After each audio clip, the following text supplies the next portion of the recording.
Welcome to the Gaming Bench. Today I'm going to build an ancient Roman game called Ludos Latrunculorum, or Latrunculi.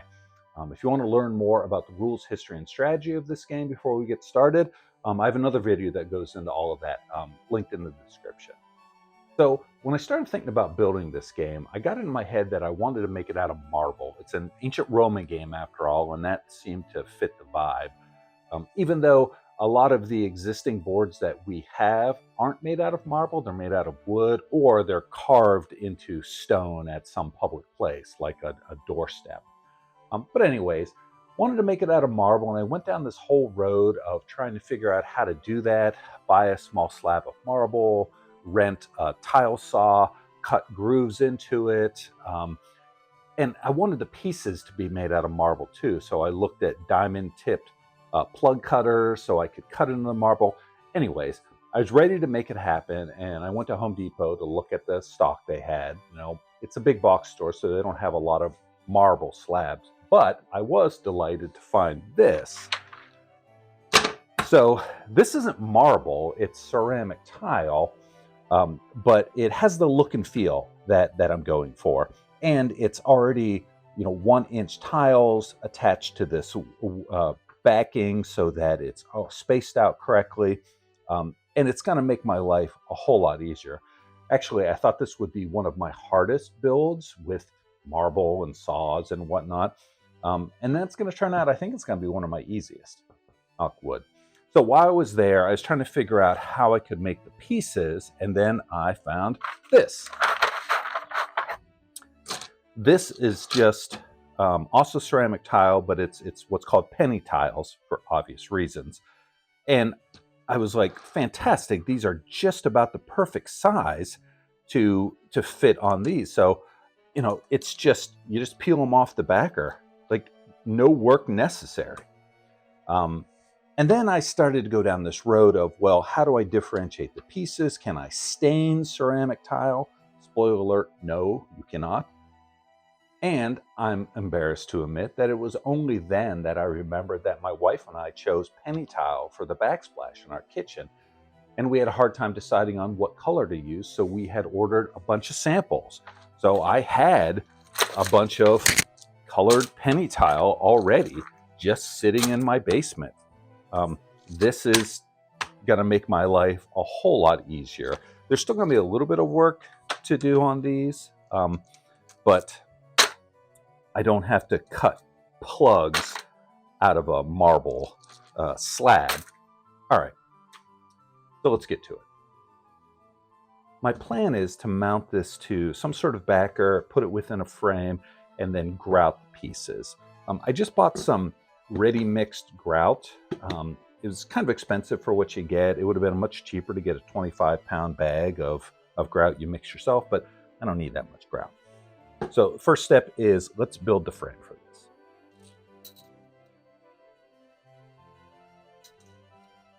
I'm going to make the base of this out of MDF.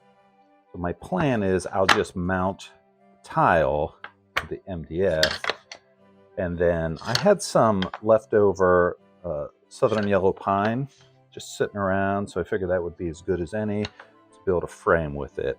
Cut this all to size off camera because, as always, watching people mill lumber on YouTube is super boring. So I am just going to put this frame together, just glue it together.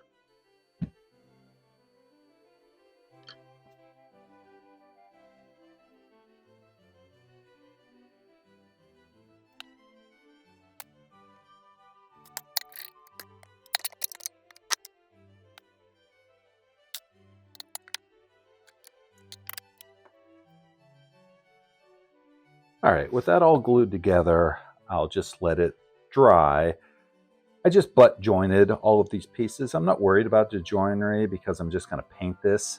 I want the tile in the center to be the star of the show.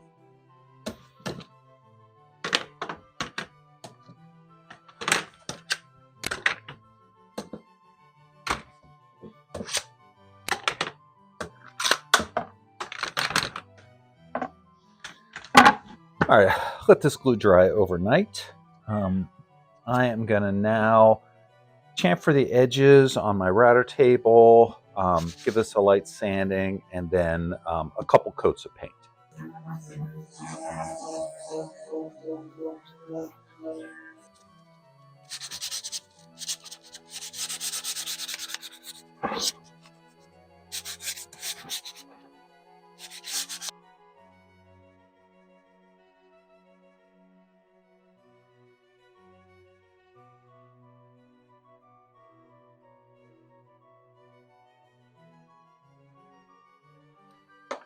I primed this piece just white, and then I did a little test piece with the grout to see how it looked. I bought this black grout that's called charcoal, and then I mixed up some gray paint to try to match the gray of the charcoal. So I'm just going to hit the outside of the frame. I'm not worried about the inside because that's where the marble pieces are going to be, and it's all going to be covered with grout. So I only need to paint outside.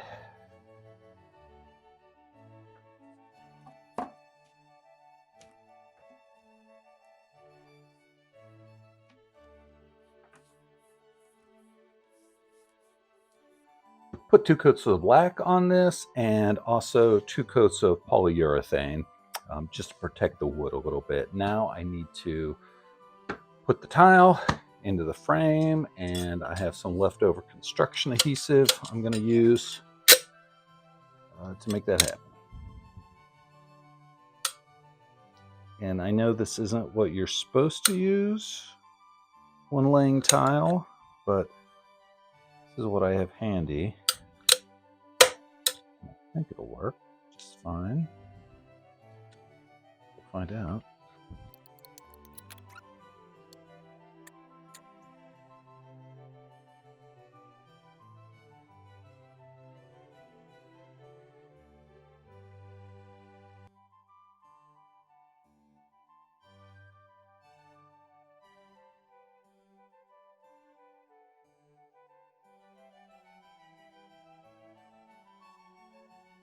All right, that's supposed to dry for 6 to 12 hours. Then we'll come back and see how it looks.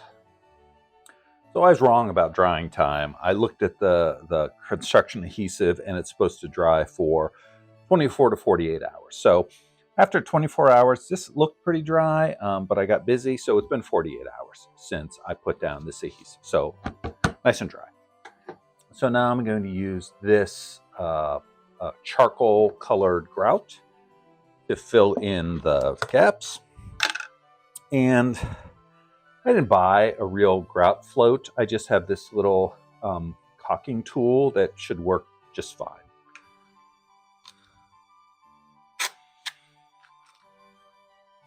And I've never done grouting before, but it looks like it's just jam the grout into the gaps and then level it off. I hope that really is all there is to it. Find out.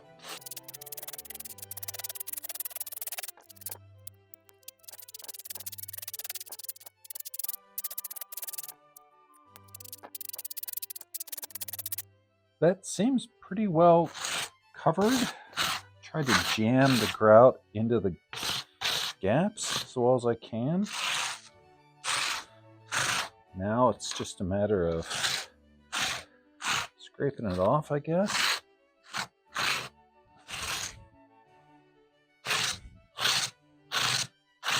I'm a little surprised how much grit there is to this grout. I thought it would be smoother.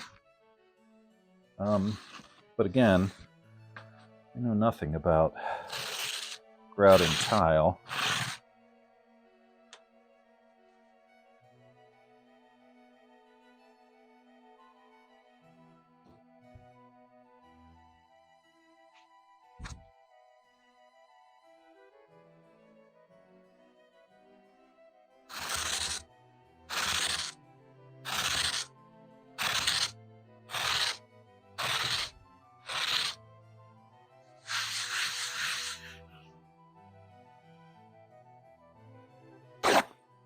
I mean, the directions say to use circular motions and wipe off the haze with a sponge.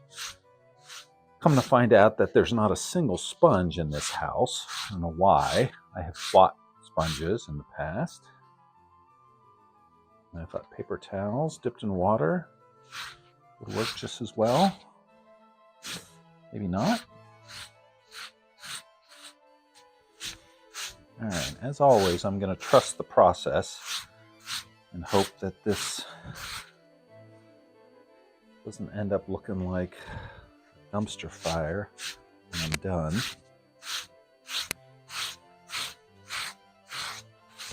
I think this looks pretty decent. Actually more concerned about the grout setting up on the wood.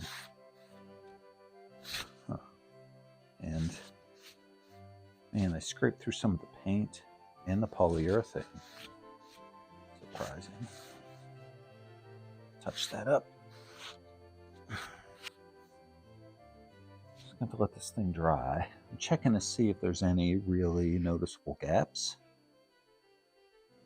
that I can fill back in right now. And it looks pretty decent. All right, I'm going to call this done and let this dry for 24 hours to 7 days. All right, that's quite a stretch of time. So I'll at least let this sit until tomorrow and then take a look at it again.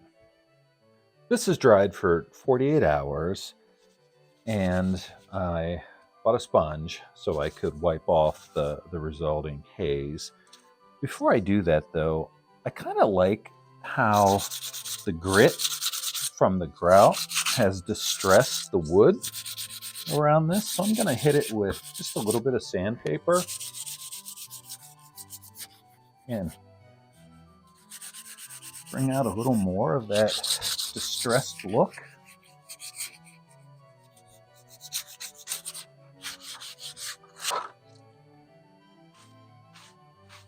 Then I'll just wipe this off.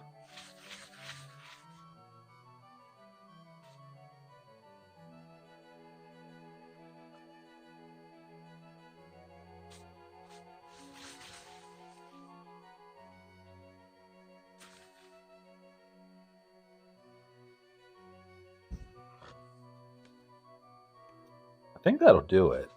I'm going to let this dry for, I don't know, an hour. And then since I took the sandpaper to the wood, I'll hit this with a couple coats of clear coat again, just to protect the wood and the tile, I guess. And that's the board done. So on to the pieces. Like I said, I'm just going to use these penny tiles as pieces. I've stripped them off of the mesh backing. But in some versions of the rules, you flip them over to indicate that they're in a trapped state. And they're kind of, I don't know, the tiles are kind of ugly on the bottom. So I'm going to back them all with this felt. I have blue, I think I'll put on the back of the whites, and green, which I'll put on the black of these brownish tiles. I think the easiest way to do that is going to be with rubber cement. So I'm just going to glue them all down to this sheet of rubber cement, and then once they're all dry, then I'll just trim around the tiles.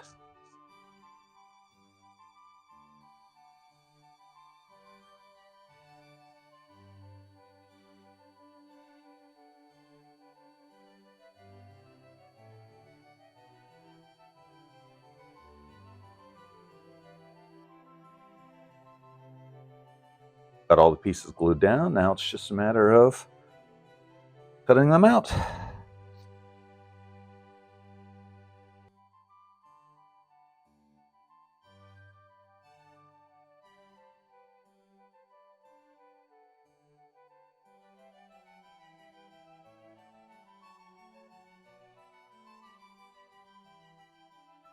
Looks pretty good.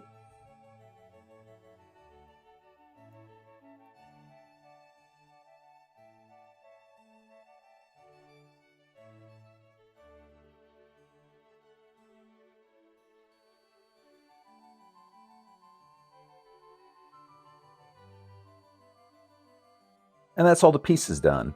Pretty Pretty pleased with these. The felt makes the piece slide really nicely over the board, and having a different color on the back can indicate a trapped piece in certain sets of the rules where you need that.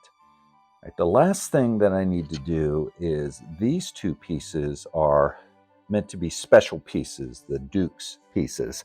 So they need to look differently than the other pieces, but they still need to look like they belong to the respective armies. And I thought about just gluing a small circle of felt, like the green on the top, but I don't love that idea. Originally, I wanted to carve like a Legionnaire eagle on these. That would be an appropriate rank, in the Roman army. But that's beyond my abilities, especially this small. So what I think I'm going to do is just get my Dremel tool and carve out a little, maybe a circle on the top of each of these, and then I can paint it to match the color of the felt. So it'll stand out as a special piece, but still be cohesive with its respective army. I had to get some special diamond tip Dremel bits because the top of this tile is so incredibly hard. So I'm just going to try to freehand this. I'm not sure how it's going to go, but we'll give it a shot.